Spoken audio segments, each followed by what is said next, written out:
جب اکبر نے دین الہی نکالا تو حضرت مجدد الفسانی علیہ رحمہ اس کے مقابلے میں آیا. آپ جانتے ہیں وہ تاریخ.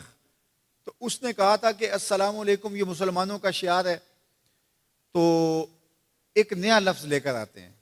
جب بھی کوئی کسی کو ملے تو اس کو کہے اللہ اکبر, وہ بھی جواب میں کہے اللہ اکبر. یہ اپنی طرف سے وہ نئی چیز لے کر آیا. لیکن اسلام نے السلام علیکم کیوں رکھا ہے؟ تو اس کا ایک فلسفہ ہے, اور وہ کیا کہ جب کوئی مسلمان کسی دوسرے مسلمان کو ملے تو وہ کہے السلام علیکم. اس کا مطلب ہے تیرے اوپر سلامتی ہو. تو گویا وہ ضمانت دے رہا ہے کہ میرے بھائی, تیری جان, تیرا مال, تیری آبرو, تیری عزت میری طرف سے محفوظ ہے. میں تجھے ضمانت دیتا ہوں سلامتی کی. اور وہ آگے سے کیا کہتا ہے؟ وعلیکم السلام. اچھا تو اگر مجھے ضمانت دیتا ہے تو تو میری طرف سے بے فکر ہو جا.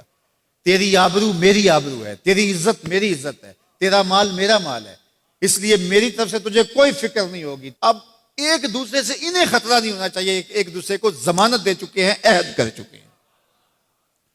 اور اگر ہم سلام بھی لیں اور جڑیں بھی کاٹ دیں تو میاں ہم نے سلام لیا ہی نہیں, ہم نے منافقت کی تھی. حضور نے فرمایا افشوا السلام, تو میں سلام کو پھیلاؤ.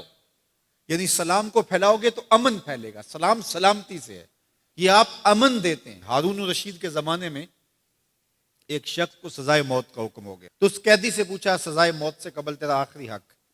اس نے کہا کہ میں بادشاہ سے ملنا چاہتا ہوں. انہوں نے کہا ٹھیک ہے. بادشاہ کو کہا کہ سزائے موت کا قیدی ہے, تو وہ کہتا ہے میں بادشاہ سے ملنا چاہتا ہوں. بادشاہ نے کہا لے آؤ. تو دربار لگا تھا, تو وہ قیدی زنجیروں میں جکڑا ہوا لایا گیا. اس نے کہا السلام علیکم. بادشاہ نے کہا وعلیکم السلام. آخری خواہش پوری ہو گئی. جلاد لے جانے لگے, قتل کرنے لگے. کہا تو مجھے قتل نہیں کر سکتے. کہا کیوں؟ کہا بادشاہ نے میری ضمانت دے دی ہے, مجھے آزاد کر دیا. بادشاہ نے کہا میں کب کی ہے؟ کہا تم نے کہا نہیں وعلیکم السلام, تمہیں سلامتی ہو. تو جس کو تم سلامتی کہہ چکے ہو تو کیا اس کے اوپر سزا ہو سکتی ہے؟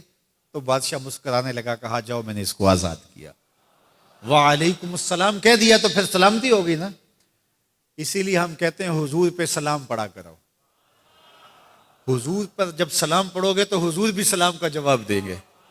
وہ کسی شاعر نے کہا تھا, وہ شعر پتہ نہیں وزن میں ہے کہ نہیں, لیکن شعر مجھے بڑا اچھا لگتا ہے کہ درود پڑھنے سے ثواب ملتا ہے, سلام پڑھنے سے جواب ملتا ہے. درود پڑھنے سے ثواب ملتا ہے, سلام پڑھنے سے جواب ملتا ہے. تو ہمارے جو لفظ ہیں ان لفظوں کے پیچھے ایک فلسفہ ہوتا ہے. تو فرمایا المسلم من سلم المسلمون من لسانہ و یدہ, اور یہ ہم نے اپنے اولاد کو بچپن سے سکھانا ہے. اگر ہم نے ان کو اعلیٰ ڈگریاں بھی کروا دیں, ان کو اعلیٰ تعلیم یافتہ بھی کروا دیا دنیاوی اعتبار سے, لیکن یہ بنیادی سبق حضور کا نہ پڑھایا, تو پھر وہ اس تعلیم کے باوصف بھی آپ کو آپس میں الجھتے ہوئے دکھائی دیں گے. اعلیٰ ڈگریوں کے باوجود بھی آپ ایک دوسرے کا گریبان ان کو نوچتا ہوا آپ دیکھیں گے, اس لیے کہ انہوں نے اسلام کا یہ بنیادی سبق تو ماں کی گود سے پڑھا ہی نہیں ہے. یہ پڑھانا ہے کہ مسلمان وہ ہوتا ہے جس کے ہاتھ سے اور جس کی زبان سے دوسرا مسلمان محفوظ رہے. مجھے بتاؤ, جس کو یہ سبق اس کی ماں نے پڑھایا ہو, جس کو سبق اس کے باپ نے پڑھایا ہو, تو وہ کسی مومن کی ماں کو گالی دے سکتا ہے, کسی کے باپ کو گالی دے سکتا ہے, کسی کا گریبان پکڑ سکتا ہے, کسی کو تھپڑ مار سکتا ہے, کسی پہ زیادتی کر سکتا ہے؟ کبھی نہیں کرے گا, اس لیے کہ اس کو حضور کا فرمان یاد ہے کہ مسلمان ہوتا ہی وہ ہے جس کی زبان اور ہاتھ سے دوسرے محفوظ ہو. ہم نے یہ سیکھنا ہے اور اپنے عمل کے اندر اس کو داخل کرنا ہے کہ ہمارے رویے اتنے خوبصورت ہوں, ہمارا طرز زندگی اتنا خوبصورت ہو کہ ہمارا پتہ چلے کہ ہم حضور کے غلام ہوتے ہیں. ہمیں خوبصورت رویوں کا درس دیا گیا ہے, ہمیں خوبصورت رویوں کو اختیار کرنے کی تعلیم دی گئی ہے.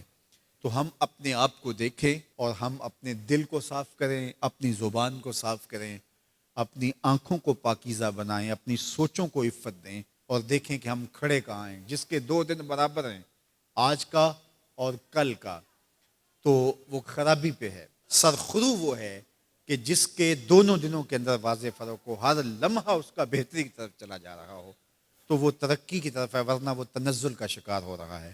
تو ہمیں یہ سبق دیا گیا کہ قد افلح من تزکا, کامیاب وہی ہوا جس نے اپنے من کو ستھرا کیا, اپنے باطن کی صفائی کی, اپنے اندر کو پاک کر